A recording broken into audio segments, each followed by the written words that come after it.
ನಮ್ಮ ರಾಷ್ಟ್ರೀಯ ಕಾರ್ಯಾಧ್ಯಕ್ಷರನ್ನ ಭೇಟಿ ಮಾಡಬೇಕು ಅಂತ ಸಮಯ ಕೇಳಿದ್ದೆ. ಇವತ್ತು ಬೆಳಗ್ಗೆ 11 ಗಂಟೆಗೆ ಸಮಯ ಕೊಟ್ಟಿದ್ರು. ನಾನು ಮತ್ತು ಅಶ್ವಥ್ ನಾರಾಯಣ ಅವರು ಬೆಳಗ್ಗೆ ಅವ್ರನ್ನ ಭೇಟಿ ಮಾಡಿ ಅವ್ರಿಗೆ ಶುಭಾಶಯ ಕೋರಿ ಬಂದಿದ್ದರು. ಅವರು ಕೂಡ ಕರ್ನಾಟಕದ ಬಗ್ಗೆ ಈಗಾಗಲೇ ವಿಚಾರಗಳನ್ನ ತಿಳ್ಕೊಂಡಿದ್ದಾರೆ. ಕರ್ನಾಟಕದಲ್ಲಿ ಆಗ್ತಾ ಇರುವಂತ ರಾಜಕೀಯ ಪರಿಸ್ಥಿತಿ, ಕಾಂಗ್ರೆಸ್ಸಿನ ಒಳ ಜಗಳ, ಇವೆಲ್ಲನೂ ಕೂಡ ಅವ್ರ ಗಮನಕ್ಕೆ ಬಂದಿದೆ. ನಮಗೂ ಅವರು ಮಾರ್ಗದರ್ಶನ ಮಾಡಿದ್ದಾರೆ.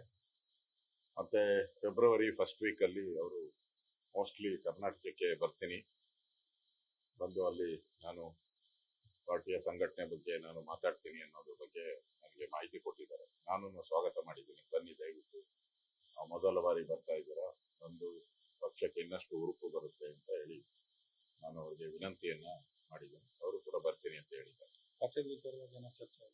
ಇಲ್ಲ, ಪಕ್ಷದ ರಾಜಕೀಯ ಬೆಳವಣಿಗೆಗಳ ಬಗ್ಗೆ ಚರ್ಚೆ ಆಯಿತು. ಕರ್ನಾಟಕದಲ್ಲಿ ಯಾವ ರೀತಿ ಸರ್ಕಾರ, ಕಾಂಗ್ರೆಸ್ ಸರ್ಕಾರ ದುರಾಡಳಿತ ಮಾಡ್ತಾ ಇದೆ ಅನ್ನೋದ್ರ ಬಗ್ಗೆ ನಾವು ಬಹಳಷ್ಟು ಮಾಹಿತಿಗಳನ್ನ ಕೊಟ್ಟಿದ್ದೀರಿ. ಹಲವಾರು ಬಿಲ್లుಗಳನ್ನ ತಂದಿದ್ದಾರೆ. ಬಿಜೆಪಿಯನ್ನ ವಾಕ್ ಸ್ವಾತಂತ್ರ್ಯವನ್ನ ಕಡಿತ ಮಾಡಿದ್ದಾರೆ.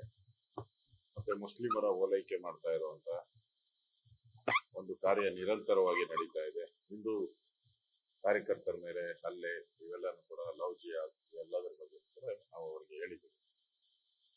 ಒಟ್ಟಾರೆ ಕರ್ನಾಟಕಕ್ಕೆ ಬಗ್ಗೆ ಹೆಚ್ಚು ಆಸಕ್ತಿಯನ್ನ ಹೊಂದಿದ್ದಾರೆ. ಈಗ ತಮಿಳುನಾಡು ಬೇರೆ ಬೇರೆ ಎಲೆಕ್ಷನ್ಸ್ ಇದೆ, ಅದರ ಬಗ್ಗೆನೂ ಕೂಡ ಅಲ್ಲಿ ಚರ್ಚೆ ಮಾಡ್ತಾ ಇದ್ವಿ. ಸೌಹಾರ್ದತ ಮಾತುಕತೆ ಆಯಿತು. ಇಲ್ಲ, ಒಟ್ಟಿಗೆ ಎಲ್ಲ ಪಾರ್ಟಿಯನ್ನ ಒಟ್ಟಿಗೆ ಎಲ್ಲ ಕಟ್ಟೋಣ ಅನ್ನೋ ಮಾತನ್ನ ಹೇಳಿದ್ದಾರೆ, ಸಲಹೆಗಳನ್ನು ಕೊಟ್ಟಿದ್ದಾರೆ. ಸರ್, ಇವತ್ತು ಸಿಎಂ ಒಂದು ರೆಕಾರ್ಡ್ ಬ್ರೇಕ್ ಮಾಡ್ತಾ ಇದ್ದಾರೆ. ಕರ್ನಾಟಕ ಸಿಎಂ ಸಿದ್ದರಾಮಯ್ಯ ಅವರು ದೇವರಾಜು ಅರಸು ಅವರ ದಾಖಲೆಯನ್ನು ಸರಿಗಟ್ತಾ ಇದ್ದಾರೆ. ಮನುಷ್ಯ ಎಷ್ಟು ವರ್ಷ ಬದುಕಿದ್ದ ಅನ್ನೋದು ಇಂಪಾರ್ಟೆಂಟ್ ಅಲ್ಲ, ಮನುಷ್ಯ ಈ ಸಮಾಜಕ್ಕೆ ಏನು ಒಳ್ಳೆ ಕೆಲಸ ಮಾಡಿದ್ದಾನೆ ಅನ್ನೋದು ಇಂಪಾರ್ಟೆಂಟ್. ಸ್ವಾಮಿ ವಿವೇಕಾನಂದ ಅವರೆಲ್ಲ 50 ವರ್ಷ, ಶಿವಾಜಿ ಅವರೆಲ್ಲ 50 ವರ್ಷದ ಒಳಗಡೆ ಅವರು ಜೀವನವನ್ನ ಬಿಟ್ಟರು ಅವರೆಲ್ಲರೂ ಕೂಡ. ಆದರೆ ಸಮಾಜ ಇವತ್ತು ಅವ್ರನ್ನ ನೆನಪು ಮಾಡ್ಲಂತ ಇದೆ. ಯಾರ್ದೋ ದಾಖಲೆ ಅದರಿಂದ ಭಾಗ್ಯ ಏನ್ ಬಂದಿದೆ? ಕರ್ನಾಟಕ ದಿನನಿತ್ಯ ಕರ್ನಾಟಕದಲ್ಲಿ ಲವ್ ಜಿಹಾದ್ ಹೆಸರಲ್ಲಿ ಹೆಣ್ಣುಮಕ್ಕಳ ಹತ್ಯೆಗಳಾಗ್ತಾ ಇದೆ. ಇಲ್ಲಿ ಎಲ್ಲ ಹಿಂದೂ ಧಾರ್ಮಿಕ ದೇವಸ್ಥಾನಗಳ ಮೇಲೆ ಹಲ್ಲೆ ನಡೀತಾ ಇದೆ. ಅದ್ರ ಬಗ್ಗೆ ಚಕಾರ ಮಾತಿಲ್ಲ. ಕರ್ನಾಟಕದಲ್ಲಿ ಬೆಲೆ ಏರಿಕೆ ಗಗನಕ್ಕೆ ಮುಟ್ಟಿಬಿಟ್ಟಿದೆ. ಎಲ್ಲ ಬೆಲೆಗಳನ್ನ ಏರಿಸ್ಬಿಟ್ಟಿದ್ದಾರೆ. ಕರ್ನಾಟಕದಲ್ಲಿ ಕಾನೂನು ಸುವ್ಯವಸ್ಥೆ ಅಂತೂ ನೆಲ ಕಿಚ್ಚೋಗ್ಬಿಟ್ಟಿದೆ. ಇದ್ರ ಮಧ್ಯನೂ ಕೂಡ ನಾನೇನೋ ಸಾಧನೆ ಮಾಡಿದ್ದೀನಿ ಅಂತ ತಿಳ್ಕೊಂಡ್ರೆ ಅದು ಅವರು ವೈಯಕ್ತಿಕ ಅಷ್ಟೇ.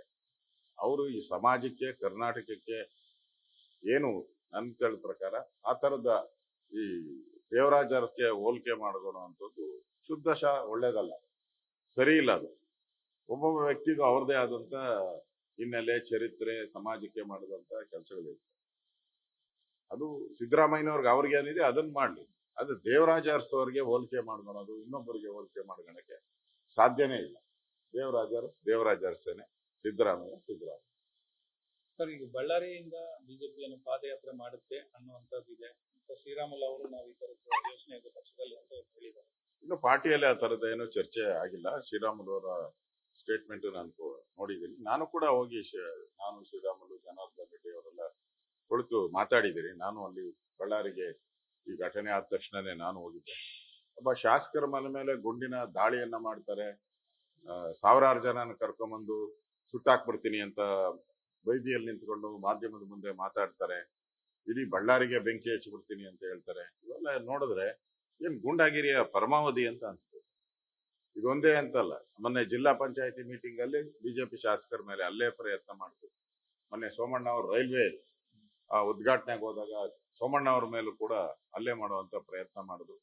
ಇದೆಲ್ಲ ನೋಡ್ತಾ ಇದ್ರೆ ಕರ್ನಾಟಕದಲ್ಲಿ ಏನು ಕಾನೂನು ಸುವ್ಯವಸ್ಥೆ ಇದೆಯಾ ಇಲ್ವಾ ಅನ್ನೋದು ಸ್ಪಷ್ಟವಾಗಿ ಅರ್ಥ ಆಗದೆ ಇರೋಂಥ ಪರಿಸ್ಥಿತಿಗೆ ಇವತ್ತು ನಾವು ಮುಟ್ಟಿದ್ವಿ. ಬಳ್ಳಾರಿ ವಿಚಾರ ಅಂತೂ ಕೂಡ ಇದು ಯಾರನ್ನು ಕೂಡ ಒಪ್ಪುವಂತ ವಿಚಾರ ಅಲ್ಲ. DCM ಕೂಡ ಬೇಕು. ಇವತ್ತು ಡಿ ಕೆ ಶಿವಕುಮಾರ್ ಅವರು ಹೋಗಿದ್ದಾರೆ. ಒಬ್ಬ ಸರ್ಕಾರದ ಮಂತ್ರಿಯಾಗಿ ಹೋದವರು ಕೊಲೆ ಆದವರು ಯಾರು, ಕೊಲೆಗೆ ಕಾರಣ ಏನು, ಕೊಲೆ ಮಾಡಿದವನು ಯಾರು, ಮಾಡಿಸ್ತವ್ರು ಯಾರು, ಅದ್ರ ಬಗ್ಗೆ ತನಿಖೆ ಆಗ್ಬೇಕಾಯ್ತು, ಚರ್ಚೆ ಆಗ್ಬೇಕಾಯ್ತು. ಅದ್ ಬಿಟ್ಬಿಟ್ಟು ನನ್ಗಾಗಿರೋ ಮಾಹಿತಿ ಪ್ರಕಾರ ಎರಡೆರಡು ಪೋಸ್ಟ್ ಮಾಡೋದು, ಎರಡೆರಡು ಸರಿ ದಾಖಲೆಗಳನ್ನ ತಿದ್ದುವಂಥದ್ದು, ಇವೆಲ್ಲ ಅರ್ಥ ಏನು ಅಂತ ಹೇಳಿದ್ರೆ ಇಲ್ಲಿ ಏನೋ ಒಂದು ಕೇಸನ್ನ ಮುಚ್ಚಿ ಹಾಕುವಂತ ಪ್ರಯತ್ನವನ್ನು ಮಾಡ್ತಾ ಇದ್ದಾರೆ. ಅದೇ ಗುಂಡು ಏನಾದ್ರೂ ಜನಾರ್ದನ್ ರೆಡ್ಡಿ ಕಡೆಯಿಂದ ಅವರ ಗನ್ಮ್ಯಾನ್ಗಳ ಕಡೆಯಿಂದ ಬಂದಿದ್ರು ಬಿಡೋರ ಎಷ್ಟೊತ್ತಿಗೆ, ಎಷ್ಟು ರಾಂಪುಲ ಇಡೀ ದೇಶ ಕೂಗೋ ತರ ಮಾಡ್ತಾ ಇದ್ರು. ಈಗ ಅವ್ರದೇ ಗುಂಡು, ಅವ್ರದೇ ಕಾರ್ಯಕರ್ತ ಸತ್ತಿದ್ದಾನೆ, ಇನ್ನು ಮೀನಾವೇಶ ಎಣಿಸ್ತಾ ಇದ್ದಾರೆ. ಕೇಳಿದ್ರೆ ನೋಡಿ ಸಮ ಅಂತೆ, ಗುಂಡಾರಿಸಿದವರು ಕಾಂಗ್ರೆಸ್ ಅವರು, ಸತ್ತೋನು ಕಾಂಗ್ರೆಸ್ ಅವನು, ಗಲಭೆ ಎಬರಿಸಿದ್ದು, ಪೋಸ್ಟರ್ ತಂದು ಬ್ಯಾನರ್ ತಂದು ಕಟ್ಟಿದ್ದು ಕಾಂಗ್ರೆಸ್ ಅವರೇ. ಆದ್ರೆ ಇಲ್ಲಿ ಬಂಧಿಸಿದ್ದ ಯಾರನ್ನ ಅಂದ್ರೆ 10 ಜನ ಕಾಂಗ್ರೆಸ್ ಅವ್ರನ್ನ, 10 ಜನ ಬಿಜೆಪಿ ಅವ್ರನ್ನ. ಏನರ್ಥ? ತಪ್ಪು ಮಾಡಿದವ್ರನ್ನ ನೀವು ಬಂಧಿಸ್ಬೇಕೇ ಹೊರತು ತಪ್ಪು ಮಾಡದಿದ್ದವ್ರನ್ನ ಯಾಕೆ ಬಂಧಿಸ್ತೀರಾ? ಜನಾರ್ದನ್ ರೆಡ್ಡಿ ನಮ್ಮ ಮನೆ ಮುಂದೆ ಬಂದು ಫ್ಲೆಕ್ಸ್ ಕಟ್ಟು ಅಂತ ಹೇಳಿದ್ದ. ನಾನೇ ಹೋಗಿ ನೋಡಿದ್ದೀನಿ, ಅವ್ರ ಮನೆ ಮುಂದೆನೆ ಬಂದು ಫ್ಲೆಕ್ಸ್ ಕಟ್ಟಿದ್ದಾರೆ, ಅವ್ರ ಗೇಟ್ಗೆ ಕಟ್ಟಿದ್ದಾರೆ, ಅವ್ರ ಕಾಂಪೌಂಡ್ಗೆ ಕಟ್ಟಿದ್ದಾರೆ. 500 ಮೀಟರ್ ದೂರದಲ್ಲಿ ಕಟ್ಟಿದ್ದಾರೆ. ನಾನೇ ಹೋಗಿದ್ನಲ್ಲ, 500 ಮೀಟರ್ ಅಲ್ಲ 10 ಮೀಟರ್ ದೂರದಲ್ಲಿ ಕಟ್ಟಿದ್ರು ಈ ಗಲಾಟೆ ಆಗ್ತಾ ಇರಲಿಲ್ಲ. ಅವ್ರ ರೋಡಿಂದ ಆ ಕಡೆ ಫುಟ್ಪಾತ್ ಆ ಭಾಗದಲ್ಲಿ ಕಟ್ಟಿದ್ರು ಏನು ಗಲಾಟೆ ಆಗ್ತಾ ಇಲ್ಲ. ಮನೆ ಕಾಂಪೌಂಡ್, ಅವ್ರ ಬೇಲಿ ಕಾಂಪೌಂಡ್ಗೆ ಕಟ್ಟಿದ್ದಾರೆ. ನಾನೇ ಸ್ವತಃ ನೋಡಿದ್ದೀನಿ. ಅಂದ್ರೆ ಜನಾರ್ದನ್ ರೆಡ್ಡಿನ ಮುಗಿಸ್ಬೇಕು. ಇನ್ನೇನು ಚುನಾವಣೆ ಬರ್ತಾ ಇದೆ, ಇನ್ನೆರಡು ವರ್ಷದಲ್ಲಿ ಚುನಾವಣೆ ಬರ್ತಾ ಇದೆ. ಅದಕ್ಕೆ ಇಲ್ಲಿ ಬಿಜೆಪಿಗೆ ಜನಾರ್ದನ್ ರೆಡ್ಡಿ, ಶೀಲಾಂಬ್ರವರು ನಾಯಕತ್ವ ಇದೆ. ಇವ್ರನ್ನ ಮುಗಿಸಿದ್ರೆ ನಮ್ಗೆ ಚುನಾವಣೆಯಲ್ಲಿ ಗೆಲ್ಲಕ್ಕೆ ಈಸಿ ಆಗ್ತೈತೆ ಅಂತ ಮಾಡಿರೋ ಕುತಂತ್ರ ಅನ್ಸುತ್ತೆ. ಇಟ್ಸ್ ಎ ಪ್ರೀ ಪ್ಲಾನ್ಡ್ ಹಲ್ಲೆ ಅಂತ ಅನ್ಸುತ್ತೆ. ಇವತ್ತು ರಾತ್ರಿ ಮೋಸ್ಟ್ಲಿ 8:30ಗೆ ನಮ್ಮ ರಾಷ್ಟ್ರೀಯ ಅಧ್ಯಕ್ಷರಾದಂತ ನಡ್ಡಾ ಅವರ ಅಪಾಯಿಂಟ್ಮೆಂಟ್ ಕೇಳಿದ್ದೀನಿ. ಅವರು ಕೊಡ್ತೀನಿ ಅಂತ ಹೇಳಿದ್ದಾರೆ. 8:15 ಮೋಸ್ಟ್ಲಿ 8:15 ಅವರು ನಡ್ಡಾ ಅವ್ರನ್ನ ಭೇಟಿ ಮಾಡ್ತೀವಿ. ನಾಳೆ ನಮ್ಮ HD ಕುಮಾರಸ್ವಾಮಿ ಅವರು, ಕೇಂದ್ರದ ಸಚಿವರು, ಜನತಾದಳದ ಅಧ್ಯಕ್ಷರು, ಅವ್ರನ್ನು ಕೂಡ ಭೇಟಿ ಮಾಡುವಂತ ಒಂದು ಯೋಜನೆಯನ್ನ ಇಟ್ಕೊಂಡು. ನ್ಯೂಸ್ ಫಸ್ಟ್ ನಿರ್ಭೀತಿಯಿಂದ ನಿಮ್ಮ ಪರವಾಗಿ.